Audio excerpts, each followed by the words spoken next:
बिस्मिल्लाहिर्रहमानिर्रहीम। अस्सलाम वालेकुम। लाखों करोड़ों दरूदो सलाम नबी रहमत सल्लल्लाहु अलैहि वसल्लम पर और आपकी आल पर। 12 अगस्त साल 2026 और मैं आपका मेज़बान गुलाम मुस्तफ़ा। उम्मीद है आप लोग जहाँ भी होंगे बखैर व आफियत होंगे। हम बात करने जा रहे हैं कि पाकिस्तान की जानब से बड़ा खड़ाक हो चुका है। आप लोग जानते हैं कि कल यमन के हूसियों की जानब से एक अटैक किया गया था एक बहरी जहाज़ के ऊपर, जिसके अंदर पाकिस्तान के शहरी मौजूद थे। पहले इब्तदाई रिपोर्ट्स ये सामने आई थी कि 2 पाकिस्तानी शहरी शहीद हुए हैं, लेकिन फिर रिपोर्ट ये सामने आई कि 3 पाकिस्तानी शहरी जो हैं उसमें शहीद हुए हैं और वो सऊदी अरब की जानब मूव कर रहा था वो बहरी जहाज़, जिस पर अब पाकिस्तान की जानब से एक बड़ा ऐलान हो चुका है, बदला लिया जाएगा। मुकम्मल तफसील आप लोगों के साथ शेयर करने जा रहा हूँ। मोहसिन नकवी साहब तेहरान पहुँचते ही उनकी जानब से भी एक बड़ा खड़ाक हो चुका है। ट्रंप रंगे हाथों पकड़ा गया है जी। इस वक्त ट्रंप की जो दरिंदगी है वो अब पूरी दुनिया के सामने, पहले भी अय्यान थी लेकिन अब अमेरिकी मीडिया जो है वो भी उसको पूरी दुनिया के सामने वाजे कर रहा है। सबसे पहले हम इसी पर बात करेंगे। उम्मीद है वीडियो आप लोग मुकम्मल समाअत फरमाएंगे। कमेंट सेक्शन में अपनी जो कीमती राय है उसका इजहार भी ज़रूर फरमा लें। पाकिस्तान जिंदाबाद का नारा कमेंट सेक्शन के अंदर ज़रूर लिखें। सबसे पहले नाज़रीन मोहतरम हम बात कर लेते हैं कि जो ट्रंप है वो किस तरीके के साथ रंगे हाथों पकड़ा गया है। जो इस वक्त CBS न्यूज़ ने एक बड़ी तहलका खेज खबर जारी कर दी है। खबर ये सामने आई है कि पेंटागन ने यह तस्लीम किया है कि 2025 में यमन में अमेरिकी फौजी कार्रवाइयों के दौरान 153 शहरी आम शहरी इन्होंने शहीद किए, 243 जो हैं इन्होंने जख्मी किए। ये तमाम शहादतें ईरान के हमायत याफ्ता हूसियों के खिलाफ फिजाई हमलों में हुई।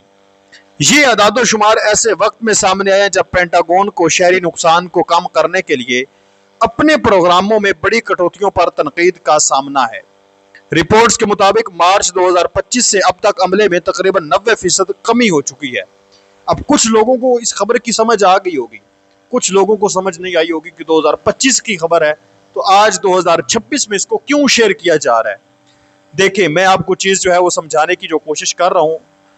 मामला ऐसा है कि अमेरिका की फौज में एक खास डिपार्टमेंट बनाया गया था, एक मखसूस शोबा बनाया गया था, जिसका काम यह था कि जब भी अमेरिकी फौज कहीं बमबारी या जंग करे तो वो इस बात का ध्यान रखे कि आम शहरी मासूम लोग, स्कूल और हस्पताल जो हैं वो महफूज रहें, उनके ऊपर किसी किस्म का अटैक ना किया जाए।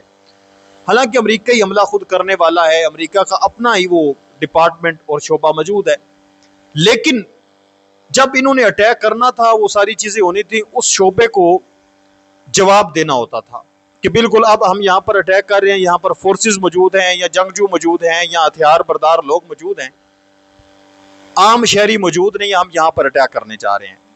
लेकिन जो ट्रंप इंतजामिया है इसने ये कहा कि हमें तो अपने लोगों को जवाब देने की भी जरूरत नहीं है, इस डिपार्टमेंट को खत्म कर दिया जाए।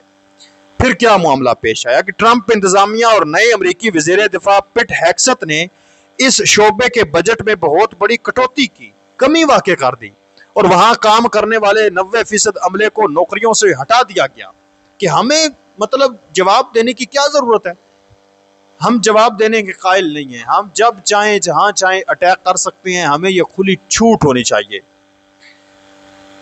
मिसाल के तौर पर अगर 90 लोग पहले काम करते थे तो उनको हटा दिया गया, चंद एक लोग जो है वो बाकी रह गए। अब इंसानी हकूक़ की जो तंजीमें हैं और बाज़ अमरीकी सियासतदान हैं, उनका यह कहना है कि इस कटौती की वजह से अब अमरीकी फौज बमबारी करते वक्त आम शहरियों की हिफाजत का ख्याल नहीं रखती, बल्कि उनको खुली छूट ट्रंप ने दे दी है। यानी इनकी जो दरिंदगी है उसका आप अंदाजा लगा लें कि इनके अपने मुल्क ने एक कोई महकमा बनाया है कि कम से कम आम शहरियों पर आप अटैक ना करें, लेकिन इन्होंने उस महकमे को ट्रंप ने ख़त्म कर दिया। उसने कहा है कि इस महकमे को ख़त्म करें, यहाँ से मतलब लोगों को जब आप पैसे नहीं देंगे, जॉब नहीं देंगे, जॉब जो होल्डर्स हैं उनको तनख्वाह नहीं देंगे तो ऑटोमेटिकली महकमा तो ख़त्म हो जाना है। तो इस हवाले से अब ये रंगे हाथों जो हैं वो पकड़े जा रहे हैं। पूरी जो अमेरिका के अपने लोग हैं इनके, वो भी इनके ऊपर तनकीद कर रहे हैं, इंसानी हकूक़ की मुख्तलिफ जो तंजीमें हैं वो भी इनके ऊपर तनकीद कर रही हैं कि किस तरह की इन्होंने तबाही फेरी हुई है पूरी दुनिया के अंदर। आप इस पर क्या कहते हैं मुझे ज़रूर बताएं। दूसरी तरफ कल आप जानते हैं कि जो यमन के हूसी ग्रुप्स हैं, ईरान की जो प्रॉक्सीज हैं, उनकी जानब से एक अटैक किया गया ایک بحری جہاز کے اوپر اٹیک کیا گیا، مال بردار بحری جہاز تھا جو سعودی عرب کی جانب جا رہا تھا۔ اب اس اٹیک کے نتیجے میں کیا ہوا ہے، پاکستان سے تعلق رکھنے والے 3 شہری جاں بحق ہو گئے ہیں۔ تو میں نے آپ لوگوں سے یہ عرض کی تھی کہ پاکستان جو ہے وہ اس پر خاموش نہیں بیٹھے گا، پاکستان اس پر کوئی نہ کوئی ایکشن ضرور لے گا۔ فی الحال پاکستان کی جانب سے اس پر ایک عام ترین بیان سامنے آیا، لیکن اس بیان کے اندر مجھے ایسی چیزیں نظر آ رہی ہیں کہ یمن کے حوثیز کے اوپر جو ہے وہ پاکستان اٹیک کر سکتا ہے۔ سب سے پہلے اس بیان کو آپ لوگوں کے ساتھ شیئر کرتے ہیں، پھر اس پر تجزیہ کرتے ہیں۔ پاکستان کے جو نائب وزیر اعظم اور وزیر خارجہ ہیں اسحاق ڈار، انہوں نے بحیرہ عامر میں تجارتی جہاز پر حوثیوں کے حملے کی پرزور الفاظ میں مذمت کی ہے۔ وزیر خارجہ اسحاق ڈار نے کہا ہے کہ تجارتی جہاز پر حوثیوں کے حملے میں 3 پاکستانی شہری شہید اور 1 زخمی ہوا ہے۔ ایسے حملے بے گناہ انسانی جانوں اور بحری سلامتی کے لیے سنگین خطرہ ہے۔ اسحاق ڈار کا کہنا تھا کہ واقعے کی مزید تفصیلات جاننے کے لیے متعلقہ سعودی حکام اور یمنی حکومت سے رابطہ کیا گیا ہے۔ انہوں نے کہا کہ ریاض میں پاکستانی سفارتخانے کو میتوں کی واپسی اور زخمی شہریوں کو ہر ممکن طبی سہولیات فراہم کرنے کی ہدایت ہے۔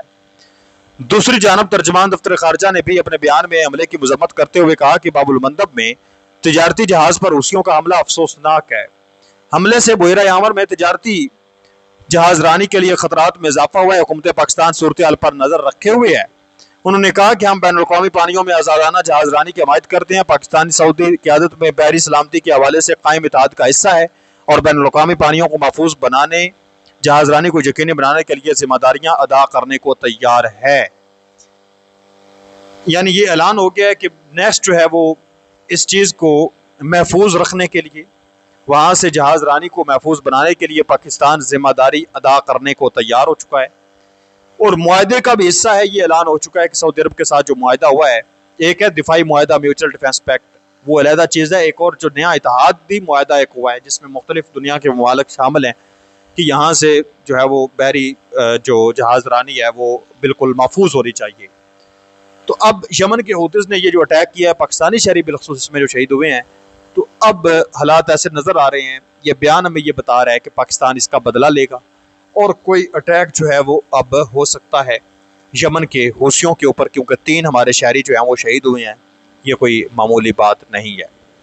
اس کے ساتھ ساتھ میں آپ لوگوں کو بتاتا چلوں کہ پاکستان کے جو وزیر داخلہ ہیں محسن نقوی صاحب، وہ اس وقت ایران کے اندر تہران کے اندر موجود ہیں، اور وہاں پر پہنچنے کے بعد انہوں نے ملاقات جو ہے وہ کرنا شروع کر دی ہے ایران کے جو اعلیٰ قیادت کے لوگ ہیں، اور اطلاعات یہ موصول ہو رہی ہیں کہ انہوں نے ان کے ساتھ ملاقات کی ہے۔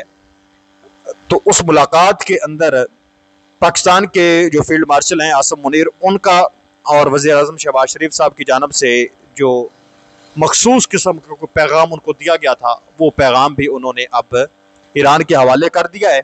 تو اس کے ساتھ ساتھ ہی جیسے وہ وہاں پر پہنچے ہیں، ملاقاتوں کا سلسلہ شروع ہوا ہے، اطلاعات آنا شروع ہو چکی ہیں کہ پاکستان اور ایران کے جو ایران امریکہ کے درمیان مذاکرات ہیں وہ بہت جلد جو ہے وہ ممکن ہو سکتے ہیں، لیکن اس میں ایران کی جو بنیادی شرط ہے وہ یہی ہے کہ ابنائے ہرمز اس وقت تک نہیں کھلے گا جب تک امریکی جنگ اور ناکہ بندی ختم نہیں ہوگی، منجمد اثاثے بحال اور غزہ لبنان سمیت خطے میں جنگ بندی پر رضامند امریکہ نہیں ہو جاتا، تو اس وقت تک جنگ بندی نہیں ہو سکتی۔ البتہ مذاکرات کا سلسلہ اب شروع ہونے جا رہا ہے۔ آپ اس تمام تر صورتحال پر کیا کہیں گے ضرور بتائیں۔ نیکسٹ ویڈیو تک اللہ نگہبان، پاکستان ہمیشہ زندہ باد، وسلام۔